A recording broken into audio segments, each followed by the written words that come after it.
अस्सलाम वालेकुम एवरीवन। अगर आपके चपली कबाब टूट जाते हैं या श्रिंक हो जाते हैं, बाज़ार जैसे नहीं बनते, तो आज ये रेसिपी आखिर तक ज़रूर देखें। इतने मज़ेदार कबाब बनेंगे कि इंशाल्लाह हर कोई आपसे रेसिपी पूछेगा। यहाँ पे मैंने हाफ़ केजी बीफ का कीमा ले लिया है और इसके अंदर ब्लड था वो मैंने अच्छी तरह निचोड़ लिया है। एक टिप दूँगी कि कभी भी कीमा पकाएं, कोफ्ते बनाएं या चपली कबाब बनाएं तो कभी भी कीमे को आपने धोना नहीं है। उसमें जितना ब्लड हो आप उसे निचोड़ के निकाल दें। तो इधर चपली कबाब बनाने के लिए मैंने 2 बड़े साइज़ के प्याज ले लिए हैं, 2 मीडियम साइज़ के टमाटर ले लिए हैं और 7 बड़े साइज़ की हरी मिर्चें ले ली हैं। प्याज और हरी मिर्चों को मैं बारीक चॉप करूँगी। मिर्ची अगर आप ज़्यादा खाते हैं तो आप इससे भी ज़्यादा डाल सकते हैं।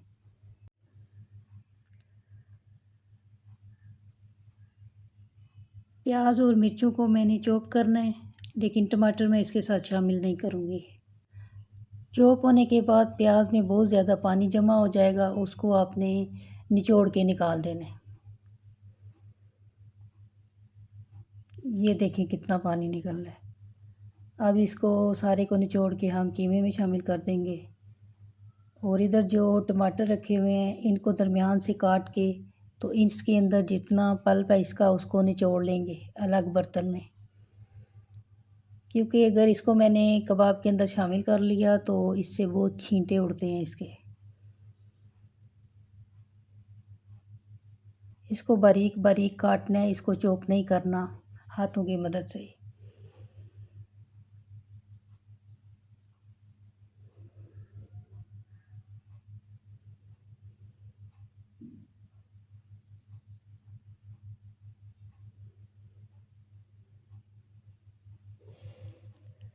अब टमाटर को भी मैं कीमे में शामिल कर दूंगी। अब इसमें मैं मसाले डालूंगी।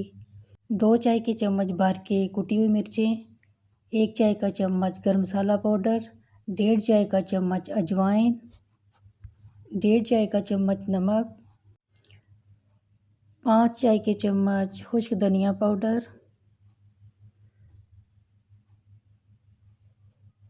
4 सर्विंग स्पून बेसन के। ये वो वाले स्पून है जिससे हम आम तौर पे अपने घर में बाउल में खाना निकालते हैं। 2 अंडे शामिल करेंगे और इसको अच्छी तरह मसल लेंगे।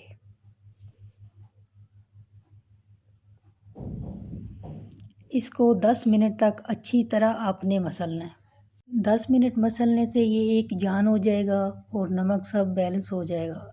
उधर दूसरी तरफ मैं तवे पे ऑयल डाल दिया है। यहाँ पर एक बात कहूँगी कि अगर आपको मुश्किल पेश आती है तो आप कबाब बना के अलग बर्तन में रख लें, और अगर आप साथ साथ भी इसको बना के तो तवे पे डालते जाएं तो कोई मसला नहीं होता। इसका मटेरियल बहुत सॉफ्ट होता है, वे बहुत जल्दी बन जाते हैं। और जितने साइज़ के आपको चाहिए आप खुद रख लें।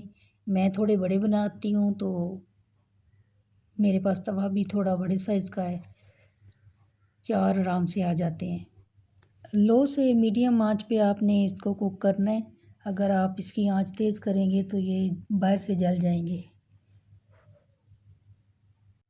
अक्सर लोगों को ये शिकायत होती है कि कबाब बनाते हुए छींटे बहुत उड़ते हैं, तो आगे पीछे स्टोव वगैरह सब कुछ गंदा हो जाता है।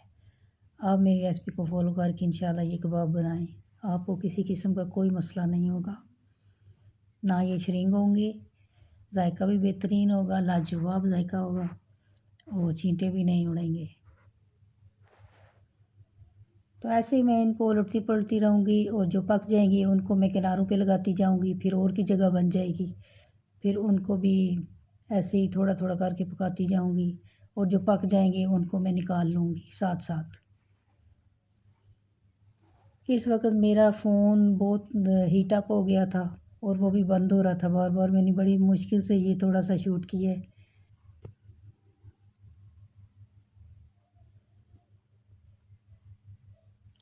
कबाब जो पक गए हैं उनको मैंने प्लेट में निकाल लिया है। अब ये रेडी हो गए हैं। अब इनको मैं एक और प्लेट में डाल लूँगी।